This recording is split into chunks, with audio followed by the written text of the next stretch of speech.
Isso. Estamos no último parágrafo do capítulo 80. Simplificai. Há uma pobreza econômica que pode amplamente ser compensada por uma grande riqueza moral. Como existe uma miséria moral que nenhuma riqueza poderá jamais preencher. Esse é vosso tempo. O Deus utilitário de vossa civilização moderna impõe cada dia um esforço maior do que faz o Deus da renúncia. A matéria negativa, inerte, pobre, insaciável, egoísta, absorve e acumula. Cega e muda, só pode viver se plasmada pela potência do espírito, em seu amplexo vivificante. O espírito é positivo, ativo, rico, generoso. Sua necessidade é o dar, altruísmo, o sacrifício. Não tem dedos para segurar e entesourar, mas é potencial inexaurível de criação. Ai de quem se fecha no circuito da matéria, obstrui para si os caminhos que alcançam as mais ativas fontes dinâmicas, que estão na direção das forças espirituais. Felizes os pobres de espírito, pleno que obtiverdes a riqueza, que vosso coração esteja desapegado dela. Muitos pobres são apenas ricos frustrados, igualmente ávidos e culpados. Eles terão ainda de sofrer e superar a prova da riqueza para aprender a sublime lição do desapego. O pobre que inveja, só para sobressair naquilo que condena, obterá a riqueza como punição para experimentar o enorme peso e o valor efêmero. Seja a riqueza um meio e não um fim. Seja dirigida para metas mais altas, únicas que poderão justificar um pouco o triste ídolo em cujo nome tanto mal foi cometido. Ele é bem firme nesse sentido, né? Ele não está condenando o rico, ele está condenando o apego à riqueza, onde a gente deixa de usar como meio para usar como fim. Isso é muito comum, até mesmo nos meios espiritualistas, muito em voga, como que chama? Chamar mais atenção em vez da busca interior, é você ter, como que se diz que eles falam? Prosperidade. Prosperidade. E prosperidade, ele não fala em prosperidade espiritual, fala em prosperidade financeira, como se isso fosse o mais importante, né? Se fosse, aí é claro, quando você começa a questionar, não, a prosperidade em todos os aspectos, assim, mas não é isso que você está relatando aí, né? Então é como se aquilo fosse, sabe, eu lembro aquele livro, como é que é o nome? O Segredo, ficou muito em voga um tempo atrás, em que, quando eu fui ver o filme, eu fiquei assustadíssimo, porque fui ler o livro também, fiquei assustadíssimo, porque o cara fala assim, eu peguei uma pedra lá na África do Sul, fui lá nos Estados Unidos e vendi a pedra como se fosse uma pedra sagrada. Com isso, eu tive crescimento financeiro. O cara está falando, você está pregando aí, você enganar as pessoas? Eu não entendi, né?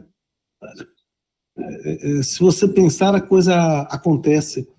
Sim, se você pensar desse jeito, enganando os outros, sabe? É umas coisas assim que... E quando eu li o livro e fui ver o filme, me assustou muito, sabe? Eu disse, nossa, que coisa de maluco.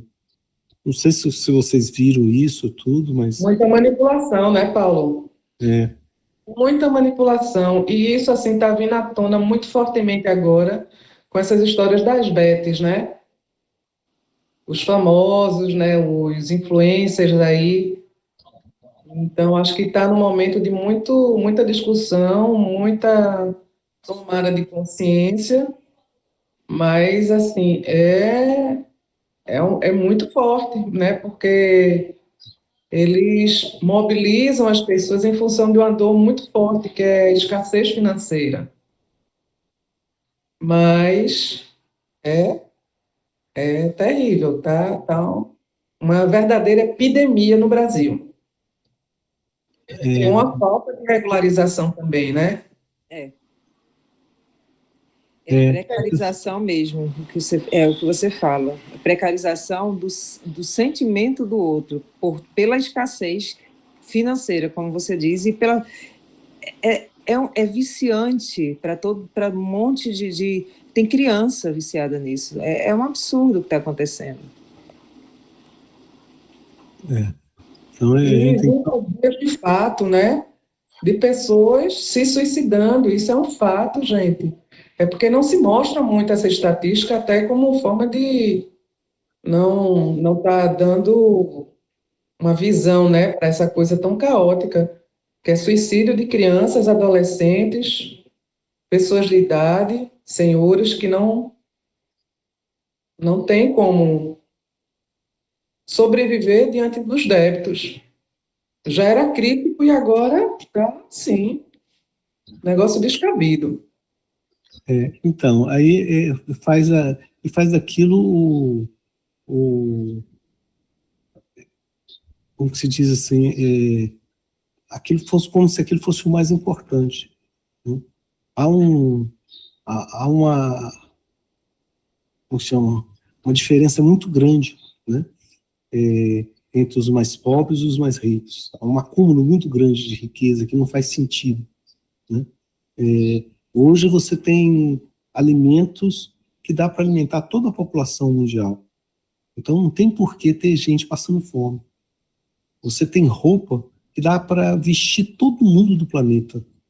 Né? E ainda sobrar muita roupa. Não tem por que ninguém está passando frio. Né? Hoje você tem local para morar, onde dá para morar todo mundo. Quantos apartamentos vazios tem em Brasília, tem no Rio, tem em São Paulo? Inúmeros. Em Recife nem se fala. Né? Ou seja, não tem por que ter gente dormindo na rua. Né? Não tem por que gente passando fome. Você tem... ou seja, se você resolvesse esse problema, metade dos problemas de saúde iriam acabar, porque de doença iriam acabar, né? Porque as pessoas não iam adoecer tão fácil assim, estando bem alimentadas, estando agasalhadas, né? E é muito difícil isso, a pessoa dar mais valor às coisas materiais do que às questões das relações humanas, né? Eu não estou nem falando da parte espiritual, estou falando das relações humanas. Né? Eu acho que é exatamente isso que o Pedro Baldi está falando. Assim. Em algum ponto da jornada da humanidade, se passou a entender e pregar que qualidade de vida, prosperidade, a felicidade estava relacionada com o dinheiro em si, em o ter, a materialidade. Isso não só gerava riqueza e bem-estar, mas também poder. E a humanidade cedeu a essa ideia.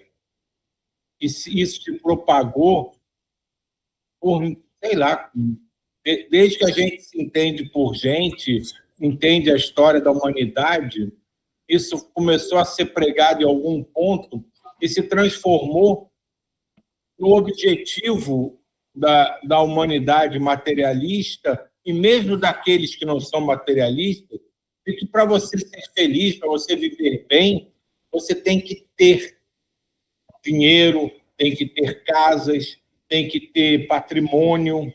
Isso é muito forte ainda.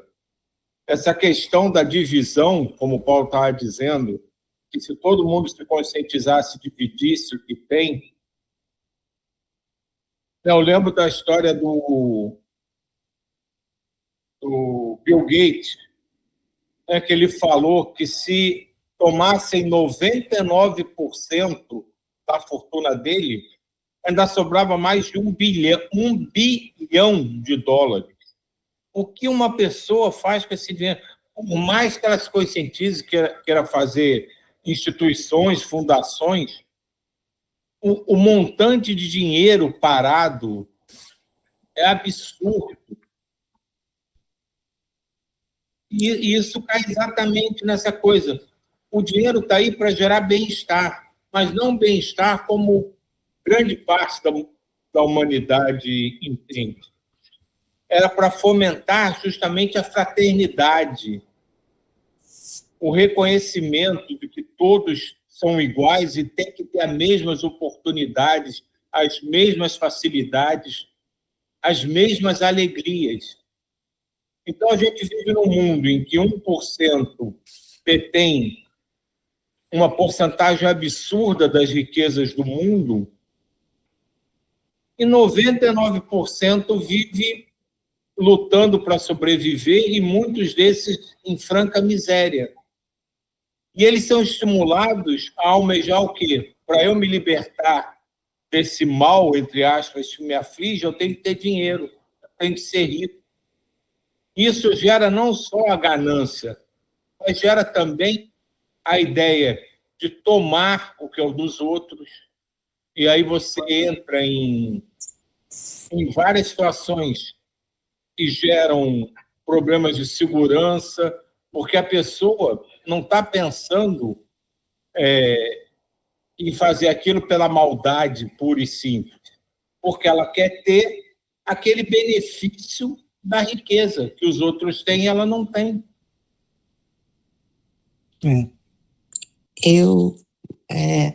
Essa coisa me chama muita atenção, porque, como o Silvio falou, o que é material, ele deveria ser para beneficiar o todo, né? Todas as pessoas viverem bem. Mas acaba que alguns têm mais que o outro. E aí ele falou da palavra poder, e é interessante isso. Eu não vou falar as pessoas, mas teve uma experiência, eu trabalhei, né, com poderosos, né, assim, senadores, essas coisas todas. E tinha um muito rico, uma figura dessas, que era muito rico, muito rico. E ele não foi eleito. E depois passou um tempo e ele foi reeleito, alguma coisa assim. E um amigo meu, ouvindo a conversa deles, do grupo lá deles, né, depois veio comentar com a gente. É interessante como o poder é mais importante do que o dinheiro. Porque essa pessoa, ele tinha muito dinheiro, mas ele ficou extremamente mal porque ele perdeu o poder. Então, eu começo a me questionar se essa é o poder que é o movedor dessa ganância por ter coisas materiais. É o ter o poder, é tipo dividindo. E aí a gente entra em duas situações.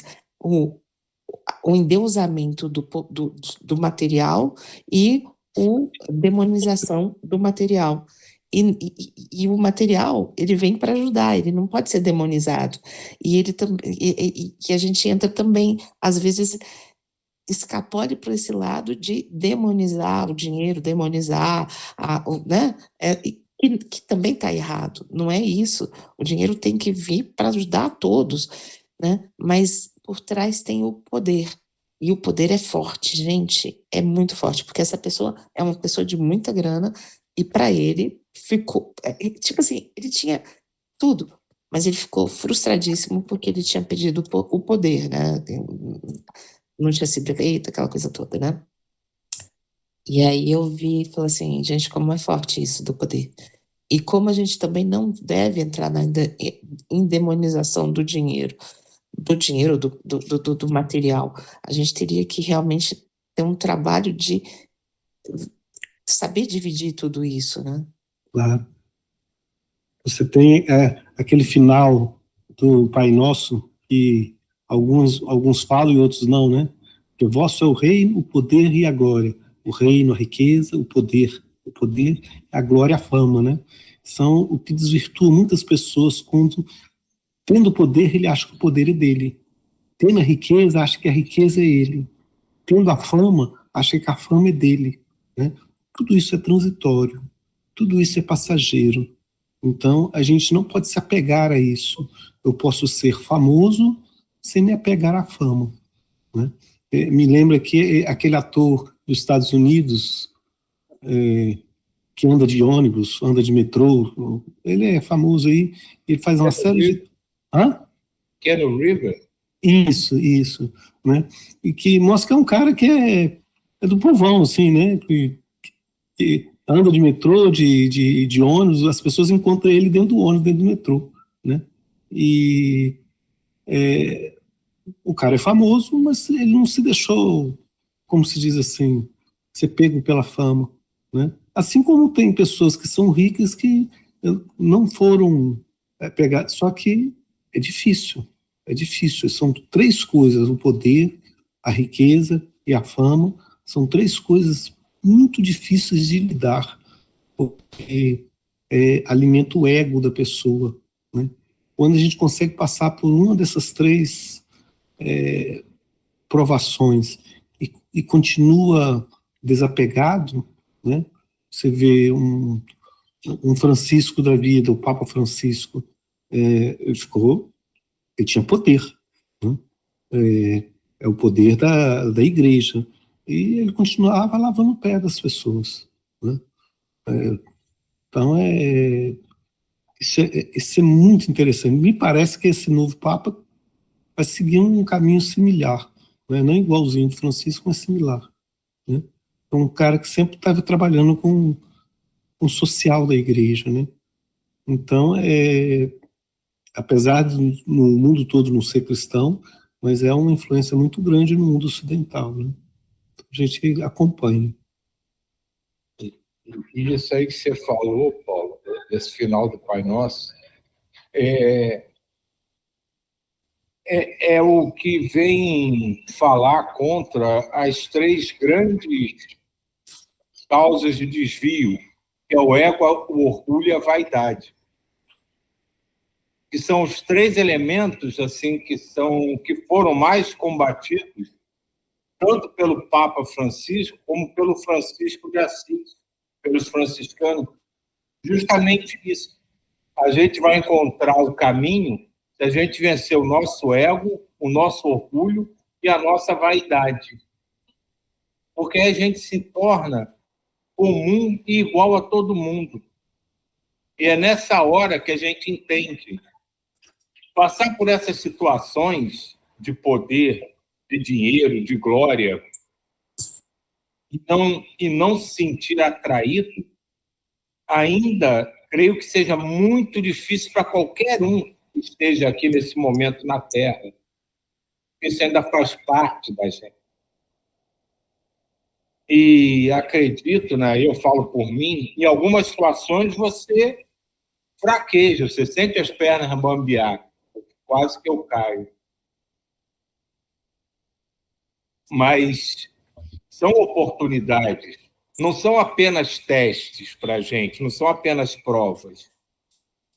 São oportunidades de a gente exemplificar o que sai das nossas bocas. Quando a gente lida com essas situações e consegue vencer, não foi só para provar para a gente que a gente conseguiu vencer uma prova. Alguém está olhando, alguém percebeu aquilo. Mas, gente... exemplos, muitas vezes. Chega, Dilma. Não, a minha dúvida não, colocar um pouquinho de confusão. Quando a gente para pensar que o que se vende é essa vida boa, vamos lá, que não é dividida entre todos. A maioria vive em situação de, assim, colocando no planeta, né? É muita gente em miséria. E ninguém quer viver na miséria. Quando você fala do Francisco, é lindo e maravilhoso. O Francisco é lindo, é uma época e tal. Mas dizer que as pessoas querem passar fome, necessidade, frio, chuva, não ter onde morar, não ter nada, hoje ninguém quer viver isso, embora muita gente viva isso. E aí eu fico me perguntando, uma turma tem medo de passar por isso, e aí entra no apego. quer guardar para não passar por isso. Não estou nem falando do 1% lá que tem zilhões, não. Estou falando do geral, né? As pessoas acabam tendo medo, e aí tem também inveja, e aí gera... eu acho que é esse sistema, né, que faz isso, que faz a gente acreditar nisso, né? Porque dizer, eu sinceramente, outro dia eu falei assim, eu tinha pavor de santo. Quando eu vi as histórias quando eu era pequena, porque eu estudei em colégio católico, e eu vi que tudo santo passava, tudo que o diabo amassou, aí eu ficava olhando assim, que eu quero ser santa o quê? Eu não quero. Eu tinha muito medo disso. E eu fico imaginando o geral, a maioria, no fundo, como você acabou de falar, não quer viver uma situação de penúria. E o que a gente vê é muita gente vivendo, e aí se joga isso, e as pessoas têm muito medo, e acho que gera essa, sei lá, essa inveja, gera essa ganância. Eu nem sei, porque também isso dá medo. Eu não vou dizer que não dê medo você passar por muitas necessidades, né, materiais. Eu vi aquele filósofo, um filósofo que foi secretário de educação da prefeitura de São Paulo, foi discípulo como chama aquele educador famoso no Brasil, Paulo Freire? Paulo Freire. Ele foi discípulo dele. Ele contando certa vez, quando na época lá da Erundina, ele foi secretário de educação, eles foram receber 2 indígenas, 2 caciques da região de Mato Grosso, em São Paulo. Então, os caras viajaram, pela primeira vez eles viajaram de avião. Aí, quando chegaram em São Paulo, eles viram aquela cidade enorme, e eles foram levar eles lá para onde vende frutos, né, que é como é que chama? Mercado municipal. O mercado lá. municipal, né? E ali, todos eles mostrando a riqueza de São Paulo, os 2 caciques olharam, e aquilo ali? Aquilo ali o quê? Ninguém tinha prestado atenção. Uma criança catando tomate estragado no chão. Por que ela está fazendo aquilo? Para comer, mas com tanto tomate aqui, por que ela tem que pegar o estragado? Ah, porque ela não tem dinheiro. Mas qual o problema? Não estou entendendo. Nem o pai dela tem. Não, isso não cabe na nossa cabeça. Vamos voltar. Eles voltaram para o Mato Grosso. Eu não quero ficar aqui mais. Vocês são, como se diz, isso aqui não é civilização. Não, civilização são eles. Civilizados são eles. Que não faz sentido, né? Você, diante de um mercado, a pessoa catando um tomate estragado no chão. Não faz sentido. É completamente ilógico. Não, é nonsense. Realmente, quando você pensa assim, fala assim, completamente sem sentido. Não tem sentido. Né?